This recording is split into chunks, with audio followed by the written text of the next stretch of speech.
In this section, we are going to talk about the MPLS fundamentals.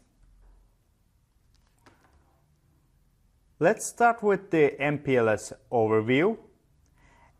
Multi-protocol label switching (MPLS) is a packet forwarding method that makes forwarding decisions based on labels instead of on the layer 3 destination of the packet. MPLS was designed to support many different layer 3 protocols, but in this section we focus on IP only. Before we dive into MPLS, let's be clear that with today's routers, MPLS is not much faster than traditional IP routing guys. So why would you even consider MPLS? Well, MPLS decreases the forwarding overhead on core routers, making them more efficient. In addition, MPLS can forward other layer 3 protocols besides IPv4, and MPLS supports multiple services such as unicast routing, multicast routing, VPNs, traffic engineering, QoS, and something more. Therefore, guys, MPLS is really efficient and really flexible. Let's take a look to the MPLS lib and MPLS lfib. On the screen, notice that the control plane of the MPLS-enabled router is responsible for exchanging labels with other MPLS-enabled routers and using a label distribution protocol in addition to exchanging routing information using routing protocols to populate the IP routing table, which is RIP. Once labels have been exchanged, the label information is used to populate the lib, and then the best label information can be used to populate the forwarding information base, which is fib, so unlabeled packets can be labeled, and the lfib, so labeled packets can be forwarded or labels can be removed when packets need to be forwarded by the fib. So yeah, it might look a little bit confusing, and let me tell you more about this one. Let's say an unlabeled IP packet arrives with a destination of 10.0.0.5. Because it is unlabeled, the fib is used to make a forwarding decision. If the fib indicates that the outgoing interface is not an MPLS-enabled interface, the packet is forwarded unlabeled, guys. If the fib indicates that the outgoing interface is an MPLS-enabled interface, a label is added to packet and the labeled packet is forwarded, labeled out the MPLS interface. Let's say a labeled packet arrives on an MPLS-enabled interface. Because it is labeled, the lfib is used to make a forwarding decision this time. If the lfib indicates that the outgoing interface is an MPLS-enabled interface, the label is removed, a new label is added, and the labeled packet is forwarded out the MPLS interface labeled. If the lfib indicates that the outgoing interface is not an MPLS-enabled interface this time, the label is removed and the unlabeled packet is forwarded unlabeled using the information in the fib. Let's go ahead with the label switching routers, LSRs. So, routers R1 through router 5 are part of the MPLS domain in the screen you can see in here. So, they are known as label switching routers because they support MPLS. They understand MPLS labels and can receive and transmit labeled packets on their interfaces. In this case, guys, router 1 and the router 5, these two guys in here and router 5 is in here, are considered as the edge LSRs, and router 2, router 3 and router 4 are named as intermediate LSRs. An edge LSR sits at the edge of the MPLS domain and adds labels to packets that are entering the MPLS domain, removes labels from packets that will be leaving the MPLS domain, and even forwards packets as needed based on labels or the lack of a label. An intermediate LSR sits within the MPLS domain and primarily forwards packets using label information. And let's go ahead with the label switched path term. The label switched path, LSP, is the cumulative labeled path that a labeled packet takes through the MPLS domain. It is a unidirectional path, and you can see on the screen, therefore, in a complex network with multiple potential paths between source and destination, it is possible that the LSP from source to destination could be different from the LSP that is used for the return traffic.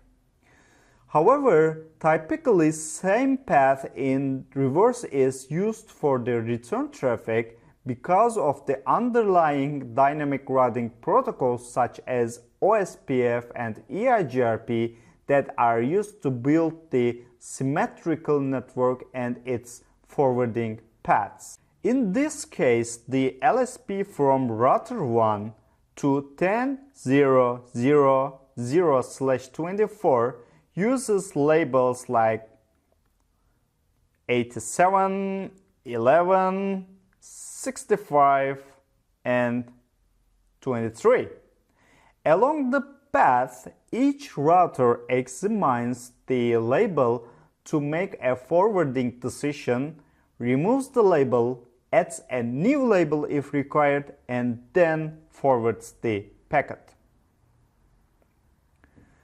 For MPLS to work, a label needs to be added to packet, as I explained to you previously. The label is added between the layer 2 frame header and the layer 3 packet header. The label is 4 bytes, which is 32 bits in size and contains 4 different fields.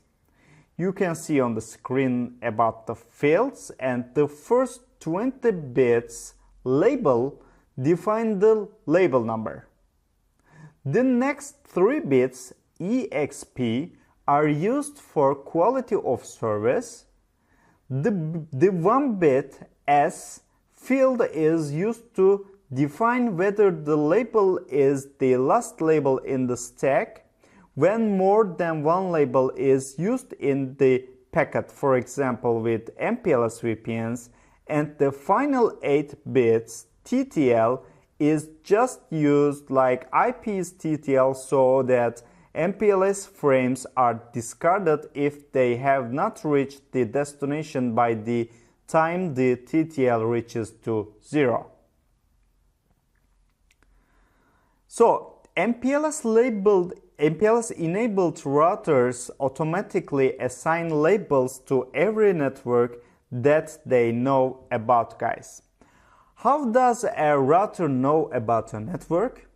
It can be locally configured by configuring an IP address on a router interface and issuing the no-shutdown command, as you know.